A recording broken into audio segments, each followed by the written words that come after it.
उसने जो कैसेट दी है उसको प्रोड्यूसर ने ऐसे निकाल कर दराज में से पैसे दिए और साथ दिए कि ये आप ले जाएं, घर जाके देखें और इसको लिख दें। अब उस पकड़ता था, जाके लिखी, आगे दे दी 4 दिन बाद कि ले सर आप बाकी पैसे भी दे दे मेरे, मैंने मुकम्मल कर दिया, आपको फिल्म रखें। चरबासाजी की बाकायदा डिमांड की जा रही थी उस दौर में, या ये आसान काम था इसलिए ऐसा कर रहे थे? अवाम ये समझती थी कि हमारा निजात दहिंदा है और हम जो मजलूम बैठे हुए देख रहे हैं और वो उनको मार रहा है, ताकतवर ताकतों को, वो पुलिस को आगे लगाया, बहुत सारे लोगों की ख्वाहिश थी कि पुलिस लोगों पर जुल्म कर रही है। अंधा कत्ल जिसे मोहतरमा बेनज़ीर भुट्टो है। अस्सलाम वालेकुम व्यूअर्स, आप देख रहे हैं मशरिक डिजिटल और उस पर हम एक प्रोग्राम पाकिस्तान फिल्म इंडस्ट्री के हवाले से, सिनेमा के हवाले से, सिनेमा की कहानी सैयद साजिद यज़दानी की जुबानी। यज़दानी साहब, जैसे हर प्रोग्राम में मैं बताता हूँ कि 5 दहाइयों से शोबा सहाफत के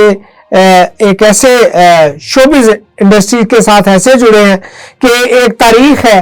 इनके दिलो दिमाग में जो इन्होंने अपनी आंखों के सामने गुजरते देखी है। पिछले प्रोग्राम में हमने जिक्र किया था पाकिस्तान फिल्म इंडस्ट्री के अरूज का, कि वो कौन सा जमाना था जब पाकिस्तान फिल्म इंडस्ट्री ने अरूज हासिल किया। उसके लिए प्रोग्राम में यज़दानी साहब ने बताया कि पाकिस्तान बनने के बाद वहाँ से वाबस्ता, फिल्म इंडस्ट्री से वाबस्ता जो लोग इंडिया से आए, उन्होंने अपनी दिन रात की मेहनत और जज्बे के साथ ऐसी फिल्में बनाई कि लाजवाब तख्लीकात सामने आई। और जब कहानी आगे चलती है, जब अरूज जोर पकड़ने लगता है तो फिर उसको नकब लगती है। यहीं से गुफ्तगू का शुरू करेंगे सिलसिला। यज़दानी साहब, आपका बहुत शुक्रिया।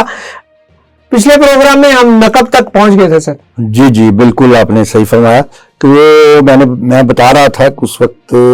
कि चरबासाजी जो है पहली नकब थी। बिल्कुल ठीक। ये नकब जो पहली थी और इसने पाकिस्तानी फिल्म इंडस्ट्री की यानी कमर तोड़ के रख दी। अच्छा काम करने वाले पीछे हटते चले गए और जो बुरा काम करने वाले सहल पसंद, वो कॉपी टू कॉपी, एक मशीन चाहिए थी उन्हें, जो मशीनें मुयसर आई उन्होंने समबशी नियाज साहब आए, उसमें बड़े बड़े जलील अफगानी साहब थे उसमें, और बड़े लोग थे, बड़े हर एक का नाम आता है उसमें, कोई बंदा बचा नहीं उसमें। हमाम में सभी नंगे थे। नूर साहब भी, हाँ जी, आखिरी शुरू दौर में तो एक उन पर बाकायदा इल्जाम लगा कि यही कि आपने सिर्फ चरबा लिखी। एज ए राइटर जो लिखी गई है उनमें चंद फिल्में थी जो तबाजात थी, जो उन्होंने खुद बनाई, वो उनकी अपनी थी उससे पहले, लेकिन जो डायरेक्टर्स थे वो उनसे वो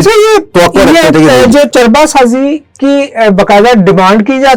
जा रही थी उस दौर में, या ये आसान काम था इसलिए ऐसा कर रहे थे? नहीं, पहली तो डिमांड थी। अच्छा, पहली डिस्ट्रीब्यूटर्स की या प्रोड्यूसर्स की मेरे पैसे सेफ हो जाएं। एक अच्छी फिल्म बनी बनाई देखी हुई है वो बनाकर दिखा देंगे। इंडियन फिल्म लोगों को मैसर नहीं, वही फिल्म वो मुफ्त भी सस्ती में देखेंगे। तो ये फिल्म उनकी करोड़ों रुपए की बनी फिल्म जब लाखों में बनेगी तो उनको करोड़ों रुपए मुफ्त का सेफ हो जाएगा, क्योंकि एक आजमाई हुई चीज को रिपीट, जिस तरह हम गाना पुराने को दोबारा लेते हैं,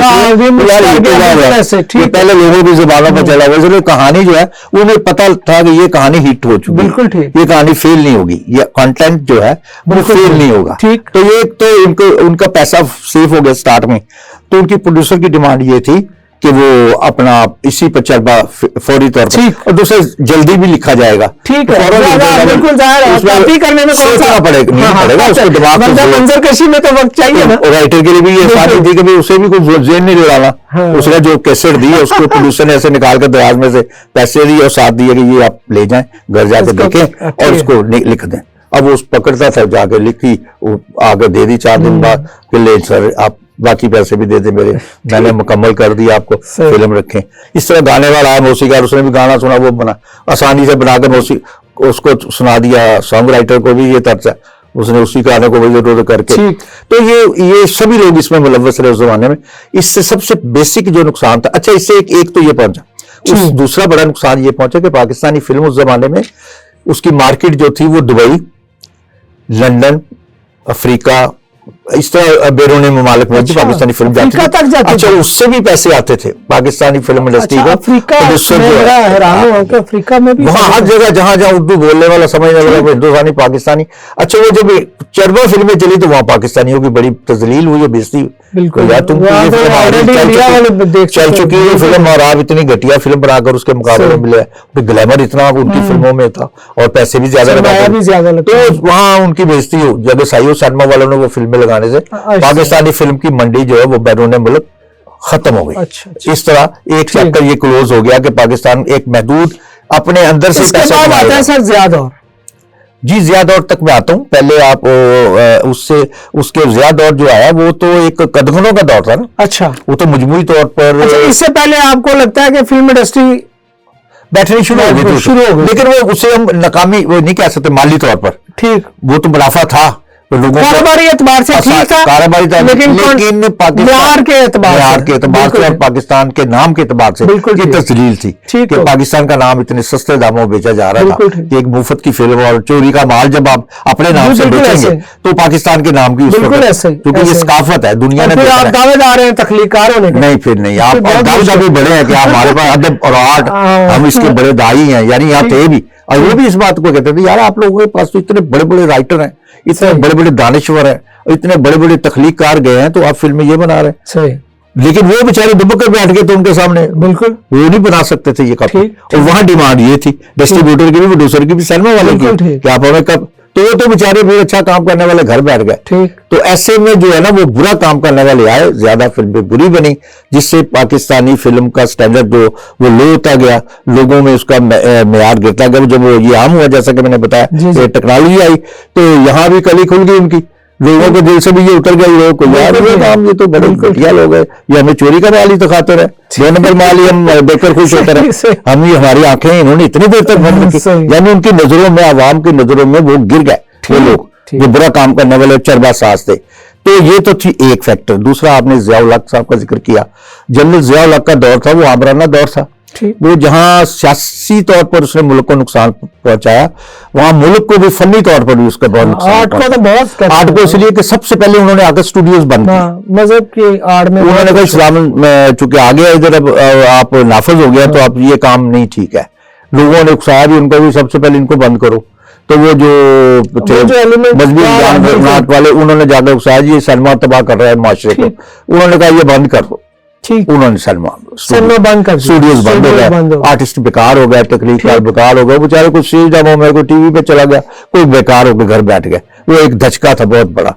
ऐसे में फिर लोग सर जोड़ कर बैठे। फिर जिया-उल हक साहब ने एक इन्होंने मुतालबा किया, उन्होंने एक कन्वेंशन बुलाया इस्लामाबाद अपने सदर हाउस में, प्रेसिडेंट हाउस में, तो उन्होंने इनके भी सुनी, अपनी भी सुनाई कि आप ये दिखाते, आप दिखाया भी,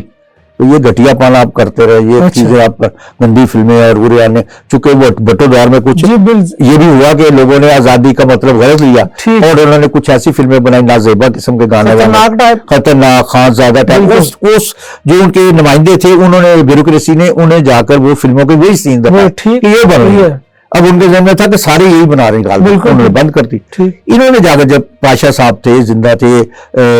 अताउल्लाह शाह हाशमी साहब थे, बानी फाउंडर थे पाकिस्तान फिल्म इंडस्ट्री के, वो और बाकी लोग, राजा मुजफ्फर अली, बड़े जीयद लोग, उन्होंने जाकर, मोहम्मद अली भी थे उनमें शामिल, सब लोगों ने अपनी अपनी तकरीर की। उन्होंने बताया कि हम ऐसा काम करने वालों को हैंडम करते हैं, हमने हमेशा मजम्मत की है और इसको हमने कभी भी नहीं सराहा, ये हमारे साथी नहीं, चंद काली भेड़े हर जगह होती हैं, जो चीज दिखाई गई है वो सही है लेकिन गलत है, जिस तरीके से पेश किया गया है ये सबका चेहरा नहीं है। ये तो गंदे लोग हैं जो हम खुद मजम्मत करते हैं, लिहाजा आप इन पर पाबंदी लगाएं बुरी फिल्मों पर, और बाकी हमें इजाजत दें कि हम काम शुरू। उन्होंने रजिस्ट्रेशन आयद कर दिया, उसकी फीसिस वगैरह लगी सरकारी तौर पर, अफसरशाही ने फिर अपनी रजिस्ट्रेशन करेंगे, रजिस्ट्रेशन बन गया, एक नया अदारा बन गया, वो रजिस्ट्रेशन करने लगा। अब रजिस्ट्रेशन होती थी, वो जो रजिस्टर्ड होते थे वो तो वही होते थे, उसमें से वो निकल कर वही आता था। पाशा साहब की, जैसा मैंने बताया, हाशमी साहब की, बड़े बड़े लोगों की, जितने बड़ा का शौक है, अब इन लोगों की रजिस्ट्रेशन हो गई। अच्छा, जो फिल्में बना रहे थे उनकी तो हुई नहीं, बिल्कुल, वो तो डर के मेरे वैसे भी नहीं जा रहे थे कि हमारा नाम आ जाएगा, वो तू बनाइए फिल्म, लिहाजा उन्होंने फिर फिल्म सारी तो उन्होंने ही करनी थी, पैसा उनके पास था, बिल्कुल ठीक, तो इनके पास कुछ भी नहीं था, सिर्फ जरूरत थी कि अब ये शुरू कर दी, हुनर पर हम पैसे नहीं लगा सकते, बजट बढ़ चुका था, तो लोगों की ख्वाहिशात भी बढ़ चुकी थी, अब वो उस पर पूरा नहीं उतर सकते थे। अच्छा, उन्होंने फिर ये किया, ये भी दूसरी कदम यहाँ खराबी, अच्छा, जो खराबी यहाँ से शुरू हुई कि इन्होंने अपनी रजिस्ट्रेशन आपने ली और उसने उसी बंदे को जिसकी फिल्मों पर इल्जामात थे उसको किराए पर दे दी कि आप मेरा रजिस्टर्ड नाम इस्तेमाल कर ले, फिल्म आप बना लें। उन्होंने भी फिर वही अपने आस्ता, लेकिन उसमें ये हुआ कि वो उस दौर में वो उर्दू फिल्मों वाले, चूंकि बड़े लिखे लोग थे, उर्दू फिल्में बनाते थे, वो चले गए, उसमें सिर्फ वही लोग रह गए जो उड़िया फिल्में बनाते थे या पंजाबी की लेक्चर फिल्में या लाउड एक्सप्रेशन वाली फिल्में बनाते थे, जिसमें मतलब यूनिस मलिक थे, सरवर भट्टी वगैरह, जंगीर कैसर और दूसरे, ये पंजाबी फिल्मों लाउड फिल्में सुल्तान रही को। तब ये मौका बना राई साहब के लिए आगे आने का, क्योंकि उर्दू फिल्म तो पिट चुकी थी चरबा साजी की वजह, ठीक, क्योंकि वो तो कहानी वहीं से आनी थी, बिल्कुल ठीक, और वो यहाँ ममनू था कि अब वो नहीं बना सकते, बिल्कुल, यहाँ ना लोगों ने उसे पसंद करना है। उनकी फिल्में तो डेली आ रही हैं टीवी पर, लिहाजा उन्होंने सोचा वो उर्दू वाले पसपाई अख्तियार कर गए, तो जो पंजाबी या लोकल बना रहे थे फिल्म वो आगे आ गए, और उनके लिए तो सामने सिर्फ सुल्तान राई था, उसके अलावा कुछ नहीं था। अगर राई साहब को रखना है तो लाजमी बात है वहाँ खून खराबा होगा, जट तो गुज्जर और उसकी चेहरे पर वो जाहिर तासरत ऐसे थे, उसका एक्सप्रेशन ऐसा था कि वो शरीफ आदमी जचते थे, वो जिसमें आते था वो लग जाती थी, उसको कोई तस्वीर नहीं करता। जिस बंदे ने देख लिया एक बंदा 10-100 बंदा मार सकता है, अब इस फिल्म में एक भी नहीं मार रहा, मार खा रहा है, पड़ते थे स्क्रीन पर, बकायदे लोग अंडे मारते थे। बंद करो ये फिल्म, वो 1 घंटा फिल्म चलती थी जो फिल्म। राई साहब की फिल्मों के साथ ऐसा भी हुआ, तो राई साहब भी कोई भी मजबूरी, वो जरूरी नहीं था बदमाश वो बनने थोड़ी आर्टिस्ट बनने आए थे। मैंने कई इंटरव्यू किए और बकायदा यही सवाल होता था कि आप क्यों करते हो, यार मेरी मजबूरी है, वो आता ही वो प्रोड्यूसर, बिल्कुल वो कहता है ये करना और मुझे तो यही काम करना है, तो मुझे तो मैं रॉ मटेरियल हूँ, मैं मोहन हूँ, मुझे जिस रंग में डालेंगे जो बनाएंगे उसका मैं बन जाऊंगा, लेकिन ये मुझे बदमाशी बनाते हैं, जिससे मैं भी तंग आज मैं चाहता हूँ कि मुझे मेरे पास अच्छे आए, अच्छे स्क्रिप्ट आए अच्छे, लेकिन वो लाते नहीं, क्योंकि ये लोग जो बनाने वाले हैं वो से लाउड फिल्म बनाना चाहते हैं, लड़ाई झगड़ा, उनके पास ख्याल नहीं अच्छा, बिल्कुल, क्योंकि वो जिस सोसाइटी से आया, जिस लोगों के लिए फिल्में बना रहे हैं, अब चूंकि देखने वाले भी हीरो आ गए, बिल्कुल, जब राय साहब हीरो आ गए, जब उनकी फिल्में पसंद की जाने लगी, छोड़ दी तो फिल्म से फैमिलीज आस्ता आस्ता पीछे, उन्हें पता लग गया फिल्में नहीं मिलती, और फिल्में फैमिली को घर बैठे VCR पर और उस पर किराए पर वो लाते थे, देखते थे आराम से, या टीवी पर देखते थे, उसके बाद आसानी हो गई, तो वो लोग आज तक वो उसी से जुड़े हुए हैं। सनमा में उर्दू फिल्म देखना बड़ा मुहाल था, वो 30-40 साल जो है ना वो फिर गंडासा चला स्क्रीन पर, वो खून खराबा चला, तो लोगों ने यही समझा, जिस तरह वो फर्स्ट फिल्मों पर इल्जाम था कि शायद सारे यही बनाते हैं, तो सारी फिल्म इंडस्ट्री उसी रो में बह गई। जब उस रो में गई तो फिल्म का बेड़ा गर्क हुआ, मैयार उसमें नहीं बन सकता था, उसमें गाने होते, डांस गाने, या गंडासा चल रहा है, बंदे मर रहे हैं, तो ये फिल्में लोग आम जो बंदे जो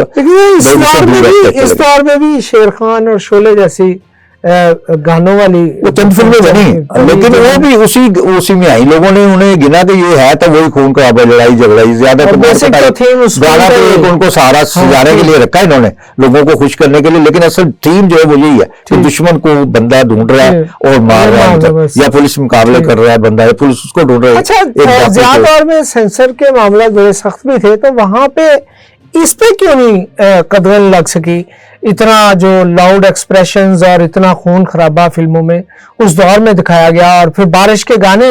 इजाफा हो गया, जिसपे पिछले उन्हें एतराज थे, खतरनाक, खानजादा और दुल्हन एक रात की टाइप जो फिल्में, लेकिन इस दौर में तो बारिश में नहीं, बारिश भी आई उसमें, लेकिन ज्यादा फिल्म इंडस्ट्री बारिश में नहीं भई, अच्छा, लेकिन ये अगर भई तो खून में भई है वो, अच्छा, तो खून की जो नहरें बहाई है ना हमने, अच्छा, उस नहर में लोग बह गए, लेकिन वो चूंकि माशाल्लाह का दौर था, उसमें अब उनकी एक ख्वाहिश भी थी कि लोगों को किस तरह बहलाया जाए, ठीक, चूंकि माशरे में ये सोच थी, हाँ, अब उनका सोच बदल गई फिल्म के बारे में, उन्होंने सोचा कि पब्लिक किधर जा रही है, उन्होंने कहा ये सनमुन को लगे रहने दो इनको इधर, बल्कि इनको और बहलाया जाए, ये इधर लगे रहे, बाहर ना आए, सड़कों पे ना आए, ये स्क्रीन पे अपने मसाइल पे और इश्यूज पे ना आए, वो उसको अपना ना